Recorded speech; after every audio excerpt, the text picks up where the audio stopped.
Appendix B. Party sentiment in favor of Tilden's renomination for the presidency in 1884. Clamor for Tilden's renomination. The following are a few specimens of the many letters addressed to Mr. Tilden and others, urging that he should accept a renomination. Lyman Trumbull to S. J. Tilden, Chicago, June 7, 1884. My dear Sir, the Republicans have now made nominations for President and Vice President, of men who are fair representatives of the Republican organization. Their election means a continuance of the partisanship, abuses, corruptions, and centralizing tendencies of the last 20 years, which you and I both believe dangerous, and if continued, in the end destructive of Republican liberty. It seems to me the patriotic duty of all men so believing to sacrifice all personal considerations for their country's good. The democracy all over the land are looking to you as the one person above all others to lead them in the coming political contest. The only question seems to be, will you consent to be the candidate? I know nothing of your determination except what may be gathered from the conflicting statements of the press, and I do not expect or ask a reply to my letter. My only object in writing is to urge upon you the duty of yielding to the united demand of the democracy. There are times when patriots must not hesitate, if necessary, to take their lives in their hands for liberty's sake. I know not your physical condition, but mentally you are all that your friends require, and even at the hazard of your life, I believe it your duty to listen to the united voice of the friends of constitutional liberty. I know that you were once fairly elected president. I feel confident that you can be again. Whether any other Democrat can be is uncertain. I fear not. It was a great mistake not to have nominated you 4 years ago. I felt it at the time. The country now sees it. With the highest regard for you personally, I beg of you to let us make you president in fact. W. S. Grosbeck to S. J. Tilden. My dear Sir, I have felt an inclination for some time to write you a letter about the approaching presidential election. Moreover, with you as a candidate, the campaign of 1884 will take its complexion and character from yourself, and would be mainly a repetition of the campaign of 1876. Tilden and reform would be again the battle cry, and the fraud of '76 would unite and arouse the democracy as nothing else would. You hold this great card in your hand. No one else has it, nor can you transfer it to any else. Some of the papers are saying you do not feel equal to a renewal of the contest. This brings me to what I desire especially to submit to your consideration. It is this: the contest is already prepared. We will fight again the battle of '76. With you as the candidate, the preparations for '84 are complete. The people will ask no more of you, only your name and battle cry. Don't you see it? The campaign of '76 required great labor. You performed it well and satisfactorily. That same preparation is at hand and suitable for the campaign of '84. Your work is already done, you may rest, as it were, and the democracy will fight. So it seems to me. If you are a candidate, you will be elected. Were I in your place, would rather be president a single day and die, than live 10 years without this vindication. It is true that every hour adds to the number of those who feel that you were wronged, and your right to the presidency will be affirmed in authentic and accepted history, but all this is incomplete and unsatisfactory compared with a triumphant re-election and inauguration into the office. Mr. Tilden, that would be a big day throughout the United States, and enough to quicken you into a new life. John A. McClernand to S. J. Tilden, Springfield, Illinois, June 5, 1884. To His Excellency Samuel J. Tilden, President-elect. Dear Sir, the crime which defeated the will of the people in 1876, and kept you from exercising the presidential office, needs to be avenged. Time, and your example, have subdued and conciliated all factious opposition to you in the Democratic Party. The opponents of former years are now your most noisy partisans. Your nomination in July will follow as a spontaneous and consentaneous act unless you prevent it.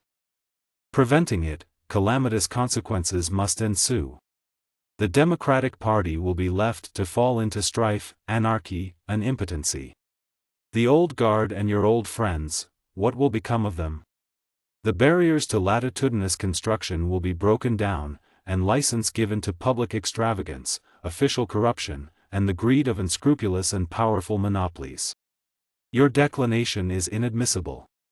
Accept the nomination, even if death should overcome you during or after the fight. If I know myself, would, in the present extremity of country and party, suffer the martyrdom for you, vicariously, if it was possible to do so. Excuse the freedom and energy of these remarks. They proceed from a sense of duty. I have done. Mary P. Hoadley to S. J. Tilden, personal.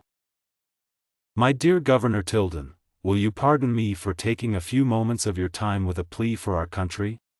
The nomination of Blaine, with his great popularity, renders it necessary for the Democratic Party to put forth as his antagonist its strongest man, its one strong man.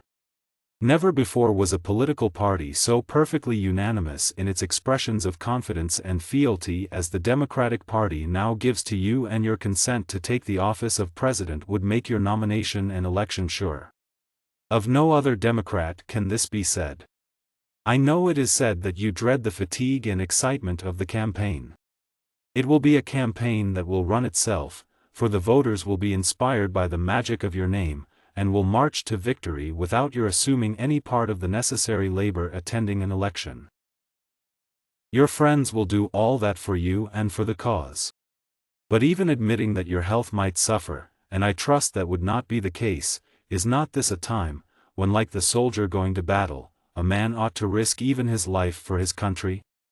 With such a corrupt administration as Blaine would give us, and 4 years more of Republican Party, getting itself still more firmly entrenched, what hope would there ever be of any change for the better if Samuel J. Tilden refuses to lead the hosts of his party ready to follow him to the death?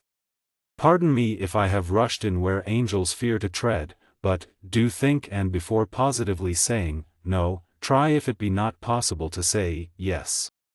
Very cordially your friend and admirer, Mary P. Hoadley. Columbus, June 7, 1884. My dear Mr. Tilden, to every word of my wife I say amen and amen. Your friend, George Hoadley. Hermann Leap to S. J. Tilden, Chicago, April 16, 1884. Dear Sir, your letter to the Iroquois Club was the event of the evening, and forms the topic of conversation among Democrats throughout the city today. The sentiment for your renomination is growing into a popular demand.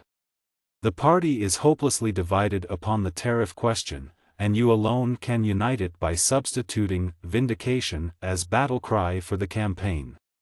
Your nomination would give the signal to a resistless onslaught upon the enemy's entrenched positions upon the whole line, and it is questionable whether the Republicans could save the electoral vote of a single state.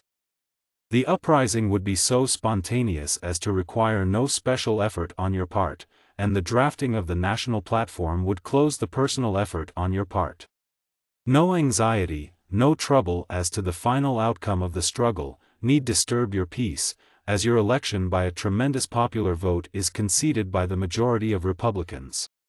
Do not stifle this generous outburst of the American people by a refusal to allow your name to be used in the convention. You may save the Republic. La patrie est en danger. Elle demande la sacrifice de son fils bien-aimé. Translated, the homeland is in danger. She asks for the sacrifice of her son well likes. Honorable John Campbell to S. J. Tilden, Pittsburgh, Pennsylvania, June 8, 1884. Dear Sir, there is a great deal of doubt, and I may say anxiety, on the part of the masses of the Democratic and Independent voters of the country, as to whether you will accept the Democratic nomination for President of the United States. Without any desire to draw you out on this subject, I thought I would write to you and urge upon you the great importance of your acceptance of that nomination, which will undoubtedly be unanimously tendered. In the year 1876, when you were the Democratic standard-bearer, I was chairman of the Republican City Central Committee at Steubenville, Ohio, my home, and I did all I could to defeat you, and honestly believed that you were defeated, but later events satisfied me, and I say thousands of others, that you were cheated out of the presidency, and I have never since voted the Republican ticket. Thousands of independent voters are waiting a chance to right the wrong that was done in 1876. But there is another reason why you should again consent to allow your name to be used. The people are tired of the Republican Party and want a change, and knowing that it is almost beyond their power to dislodge the greedy horde of office holders, who have become so thoroughly entrenched that they cannot be routed unless they are opposed by a leader who is considered almost invincible, they, the people, demand that you again become their standard-bearer. In my capacity as late Chief Executive Officer of the Brotherhood of Telegraphers, I have traveled all over the United States and know that I do not exaggerate when I say that the Democratic voters are unanimous in their desire that you once more sacrifice your comfort and lead them to victory, and they confidently expect that you will not disappoint them. Although I am not a public speaker, I flatter myself that I am a good organizer, and promise you that I will do all in my power to assist in the campaign, should you accept the nomination. G. Albert Cutler to S. J. Tilden, Chicago, June 4, 1884. Dear Sir, as a Republican of 30 years standing, and in behalf of thousands of Republicans who believe you were fairly elected President of the United States 8 years ago, we earnestly beg of you to accept the nomination which will be unanimously tendered you by a convention of white men in July next. Should you do so, we promise you a Tilden Club, not only in Chicago, but in every locality, composed exclusively of former Republicans who desire to see right and justice vindicated, and who will give you their earnest and most heartfelt support. W. L. Scott to S. J. Tilden, Erie, Pennsylvania, May 3, 1884.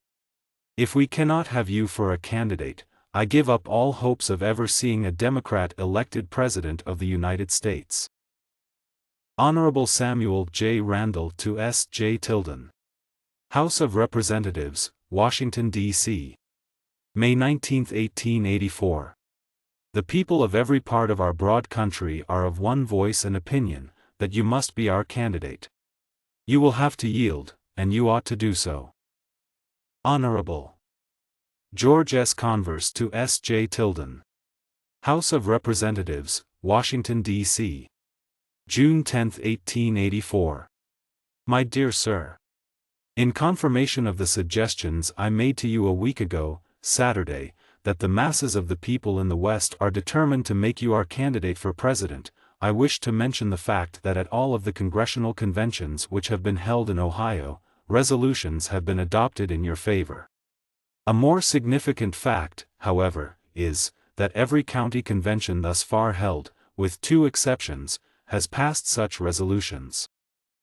The people in their primary conventions, without the consultation of politicians, are all moving in one direction. Your declination must not be thought of. A triumphant election will follow such spontaneous movement of the masses. Without you, divisions will arise in our party which are liable to result in defeat. Cyrus McCormick to S. J. Tilden, Chicago, Illinois, March 27, 1884. My dear Sir, I venture to write a line to you upon a subject with which your name has been connected for some time past, with such comments as seem to make it questionable how such a letter as this may be received by you. From our past relations, however, I feel that, whatever others may say, you will allow me to express my sentiments upon this subject, not doubting their earnestness and patriotism. Permit me, then, to say, Sir, that as matters now stand, democratically considered, I have strong doubts whether your nomination by the Democratic Convention is not a necessity to the success of the Democratic Party, and hence that, whatever might be your personal feeling on that question, it becomes a duty you owe to the country, under such circumstances, to sacrifice private considerations for so momentous an object. You have once been elected by the people to that high position, but were prevented from occupying it by a system of frauds disgraceful to the country, and which must yet recoil upon the heads of the party leaders responsible for the same, while the cry now is that Tilden alone by being reinstated, can save the Democratic Party, and the country. Some have called for the old ticket, but my own humble impression is that Tilden and MacDonald would be most acceptable to the Democratic Party and to the whole people, East and West. Unable, myself, for some time to take an active part in politics, while with an interest unabated in the prosperity of our great country, agitated as it now is through conflicting view of politicians on local issues, I have felt unable to restrain myself from giving expression to these sentiments towards one who, I feel, had the ability and the patriotism to steer the noble old democratic ship through the breakers which again threaten her destruction. Honorable J.R. Tucker to S. J. Tilden. Washington, June 13, 1884. My dear Mr. Tilden, I have never sought to intrude myself upon your consideration during your eminent career, which by your late letter is declared to be closed forever. But I cannot forbear to express my sincere admiration of the dignity and magnanimity of the utterance with which you have made it known to your country. No man in this era of our history has filled so distinguished a position in the eyes of his country as you have done and now do. In the comprehension of its needs, in the clear and analytic investigation of political truth, and in the formation of the statements of political philosophy, you stand, in my judgment, without a peer among our statesmen. But in practical administration, in the adaptation of sound political doctrines to the affairs of state, in shaping public policy according to the rules of political science, you have exhibited qualities which, had Providence called you, as the voice of your country did, to the presidency, would have made your term of service one of the most memorable and illustrious in our history. Fate has denied to your country the benefit of your eminent abilities, but history will never fail to name you as the statesman who in our day best deserved the highest place to which American ambition aspires, and whose noble utterance in your act of voluntary retirement has kindled anew the admiration of the people, and moved the deepest sensibilities of their hearts. My praise is unstinted, because bestowed on one who can offer me nothing but respect for its sincerity. You will do me the justice to believe it would not have been offered under other circumstances. I can only hope that a kind Providence may continue your health and life to see and rejoice in the triumph of your principles and policy, though through other hands than your own, upon which alone can be based the security of our liberties and the promotion of good government and the prosperity and glory of our common country. Note: Mr. McCormick dies shortly after this letter was written. Honorable Thomas Ewing to S. J. Tilden, New York, June 13, 1884. My dear Sir, the statement in the enclosed slip from the Tribune, that I have intimated that you would use your influence in favor of Cleveland, is absolutely unfounded.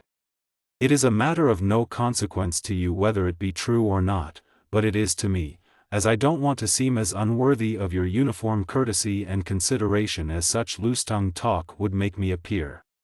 The outburst of affection for you and regret at your retirement, which your letter evokes, reminds me, by contrast, of an interesting incident in the close of Mr. Webster's political career. The evening of the day on which he was beaten by Scott for the Whig nomination in 1852, myself and some other young gentlemen in Washington manifested our sympathy and respect by a serenade. In the course of a beautiful and touching response he said, "Ah, my young friends, politicians are not sunflowers. They do not turn on their God when he sets the same look which they gave when he rose." What a contrast between your retirement from public life and that of Mr. Webster. He went out after seeking the presidency in vain, dejected and broken-hearted, while you voluntarily decline a unanimous nomination and an assured election. With best wishes for your health and happiness, I am, etc. End of Appendix B. Please share, like and subscribe.